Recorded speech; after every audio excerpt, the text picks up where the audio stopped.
요새는 14일을 하기 때문에 까또르젠 해야 되지 않느냐라고 우스갯소리를 합니다. 네, 그 다음에 겨울이 되면은요, 아이들이 너무너무나도 손꼽아 기다리는 그런 명절이 있죠.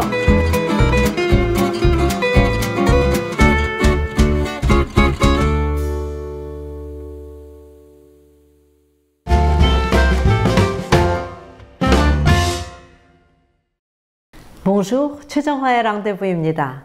오늘 문화소통 배움터의 무심코 쓰는 생활 속의 프랑스어에서는요, 요즘 상황과 관련된 여러 표현들에 대해서 살펴보고자 합니다. 여러분 이번에도 많이 놀라실 거예요. 어머, 그 표현도 프랑스어에서 온 거야? 하면서 말이에요. 네, 우선 여러분들 요새 코로나 확산으로 인해서 가장 많이 듣는 단어 중에 하나가 검역, 격리라는 표현 아니겠어요? 영어로도 코런틴 하면서 뉴스에서도 많이 듣잖아요. 이 코런틴이라는 말이 프랑스의 quarantain에서 온 표현이랍니다.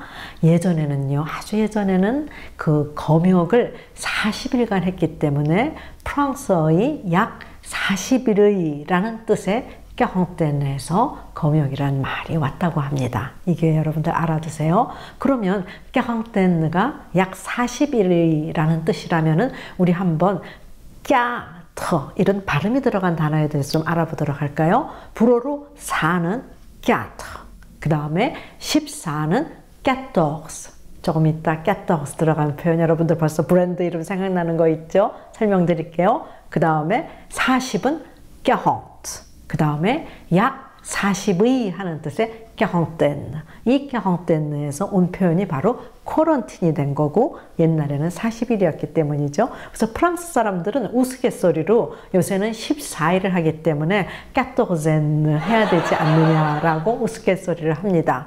그러면 조금 전에 말씀드렸듯이 까또르제 하면은 14인데요.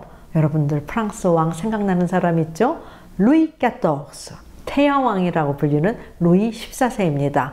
우리 보통 지갑이나 가방을 사고자 할 때 생각하는 브랜드 중에 하나가 바로 루이 까또르제라는 브랜드인데 루이 14세라는 그런 뜻을 갖고 있고, 루이 하면은 프랑스에서 자주 쓰는 우리나라 뭐 철수, 민수 같은 이름 중에 하나가 루이고요. 까또르제는 조금 전에 설명드렸듯이 14라는 그런 뜻이었습니다. 네, 그 다음에 요건 발음에 관한 건데요. 우리 보통 코로나 바이러스 이렇게 얘기하잖아요. 뭐 영어로도 그렇고 뭐 영국 사람, 미국 사람 다 바이러스 그러는데 워낙은 라틴어, 독이라는 뜻의 비루스에서 온 말이 바로 바이러스인데요. 프랑스에서는 비루스, 그렇죠? 그래서 라틴어에 가까운 발음을 그대로 유지하고 있는데요. 제가 얼마 전에 좀 놀란 일이 하나 있었어요. 한국의 한 TV에서 북한 상황을 설명하면서 북한 사람 발음을 하더라고요. 그래서 우리는 다 대부분의 사람들이 영어화된 발음으로 바이러스라고 하는데 북한에서는 아직도 라틴말에서 온 프랑스의 발음 비루스, 비루스라고 얘기하는 걸 듣고 좀 놀랐는데요. 재밌죠? 우리는 바이러스, 북한에서는 비루스라고 합니다. 그 다음에 아까 조금 전에 말씀드렸던 그 바이러스, 프랑스어의 비루스는 겨울이 되면은 뭐 굉장히 확산이 된다고 하죠. 그래서 우리 지금 겨울이기 때문에 특히 사회적 거리두기 주의해야 되는 그런 시즌이 됐잖아요. 겨울 얘기를 할 때 보니까요, 우리 추울 때 남성분들 좀 멋쟁이 분들 베레모 쓰지요. 이 베레모의 베레가 바로 프랑스어입니다. 베레. 네, 그래서 베레가 프랑스어라는 거 알아두시고요. 남자만 짚고 갈 수 없죠. 우리 여성에서 옷과 관련된 이름 하나 또 하나 이게 살피고 가요. 우리 여성들이 특히 배하고 허리선에 맵시를 내기 위해서 배에서 힙까지 받쳐 입는 속옷. 네, 아하. 맞습니다. 콜셋, 꼭세가 바로 프랑스에서 온 겁니다. 꼭세, 네, 콜셋. 우리가 콜셋이라고 하는 거죠. 요새 우리는 모두 또 집콕을 하면서 많은 사람들이 요리를 집에서 많이 하잖아요. 그리고 또 겨울이 돼서 추우니까 더 많은 요리를 갖다 막 또 이제 야채, 고기 이런 거 푹푹 많이 우리가 요리를 준비해 놓죠. 그래서 이 요리를 하면서 그 재료 중에 하나를 여러분들과 함께 짚어보도록 해요. 우리 보통 고추라고 하는 거, 네, 불어로는 삐멍이라고 합니다. 삐멍. 근데 한국에서도 우리가 피멍이라고 하는 게 있잖아요. 약간 좀 울퉁불퉁하고 좀 통통하고 빨간색, 녹색, 노란색 다 있죠.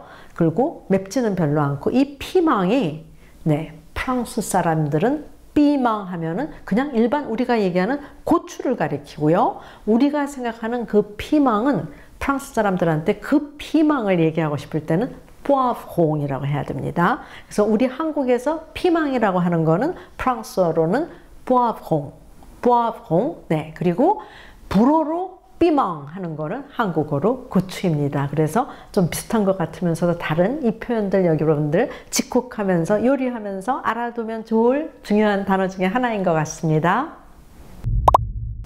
네, 여러분들하고 함께 이렇게 또 삐멍, 그렇죠? 직콕하면서 요리 얘기를 하면서 삐멍에 대해서 우리가 살펴봤는데요. 삐멍 얘기를 하니까 발음이 비슷한 갑자기 피에로가 떠오르네요. 우리 피에로 하면은 그렇죠? 우리 한국에서도 피에로라고 많이 얘기하죠. 어릿광대를 타는 거죠. 그래서 불어로 피에로 하면은 여러분들이 아시다시피 프랑스의 무언극에 나오는 얼굴에 하얀 분칠을 하고 약간 그 원뿔형 모자를 쓰고 옷은 좀 루스하게 그렇게 입고 슬픈 얼굴을 한 그 어릿광대라는 뜻이고요. 이 피에로가 프랑스어인 거 여러분들 꼭 이 기회에 알아두세요. 비망에서 우리 피에로까지 갔습니다. 네, 슬픈 얼굴을 한 피에로 얘기를 하다 보니까요. 두 연인이 같이 있어서 밝고 즐거운 네, 한국에서 우리 아베크족이라고 얘기하잖아요. 근데 프랑스어로 아베크 하면은 with, 같이라는 전치사예요. 그리고 이렇게 전치사로밖에 안 쓰이는 표현이 바로 아베크 불어인데요. 한국에서는 이 전치사 아베크가 한국에 들어오면서부터 로맨틱한 그런 코노테이션이 붙어갖고 네, 연인 관계의 한 쌍의 남녀를 한국에서는 우리 아베크족이라고 하는데 프랑스에 가서 아베크족 얘기하면 아무도 그런 뜻으로 이해하지 않습니다. 이게 알아두세요. 단지 같이 with라는 전치사로만 사람들이 이해를 합니다. 프랑스에 가면은요. 네, 그 다음에 겨울이 되면은요, 아이들이 너무너무나도 손꼽아 기다리는 그런 명절이 있죠? 네, 바로 크리스마스죠. 네, 프랑스어로는요, 노엘이라고 얘기를 하는데요. 이 노엘, 여러분 노래도 생각이 나죠? 프랑스에서 그 성탄절 때 부르는 그 민요도 노엘이라고 합니다. 그래서 노엘은 두 가지 뜻이 있죠. 성탄절, 또 성탄절 때 부르는 그럴 때 민요, 영국의 뭐 크리스마스 캐롤 같은 게 또 노엘이기도 하죠. 이 기회에 우리 노엘 뜻 알아봐요. 그리고 요새 우리나라에 뭐 떼제베도 들어오고 그래서 그런지 프랑스 사람들이 점점 많이 살고 있거든요. 그래서 또 프랑스 사람들은 굉장히 이 크리스마스 때, 노엘 때는 가족끼리 모여서 또 식사를 하잖아요. 그래서 뷰슈 두 노엘이란 말이 한국 사람들 사이에서도 조금 회자되기 시작했는데요. 뷰슈 하면은 통나무란 뜻이에요. 그래서 통나무 모양을 한 케이크, 크리스마스 때 먹는 케이크입니다. 그래서 특히 방배동 쪽 가면 많은 사람들이 뷰슈 드 노엘 얘기를 하더라고요. 그리고 초대받았을 때는 뷰슈 드 노엘이 뭔가는 우리가 알고 있어야 돼요. 뷰슈 드 노엘, 통나무 모양을 한 크리스마스 케이크. 프랑스 사람들이 크리스마스 때 먹는 케이크의 이름이 뷰슈 드 노엘입니다. 네, 오늘도 정말 우리 꼬리에 꼬리를 무는 여러 가지 표현들에 대해서 살펴보았는데요. 우리 잊지 않기 위해서 다 같이 또 한번 항상 다 같이 정리해보고 마무리하죠. 네, 우선 quarantaine, 코런틴이 프랑스어 약 40일이라는 뜻에서 온 거라고 말씀드렸죠. 그 다음에 이 기회에 숫자를 한번 봐요. 4, 그 다음에 14는 14. 그래서 거기서 나온 패션 브랜드 네임 지갑이나 가방에 네, 루이 14. 루이 14는 태양왕 네, 루이 14세를 뜻하기도 하죠. 그 다음에 비루스, 그 다음에 베레, 그 다음에 여성들 날렵하게 보이는 꼭세, 그 다음에 삐멍, 포아브롱, 피망은 고추고요. 포아브롱은 한국에서 사람들이 생각하는 피망이죠. 그래서 프랑스에서 가서 얘기할 때는 포아브롱 해야 되고, 피망 하면은 우리가 생각하는 고추입니다. 네. 그 다음에 발음이 비슷해서 우리가 생각났던 피에로, 어릿광대라는 뜻이죠. 그리고 꼭 슬픈 얼굴을 한 피에로뿐만 아니라 여러분들 우리 한국에서는 또 아베크족이라고 얘기하죠. 근데 프랑스에서는 아베크 하면은 같이, with라는 뜻의 전치사일 뿐입니다. 아베크. 네. 그 다음에 노엘, 성탄절 기다려줍니다. 네, 그 다음에 성탄절에 먹는 통나무 모양의 케이크, 뮤슈 드 노엘, 뮤슈 드 노엘.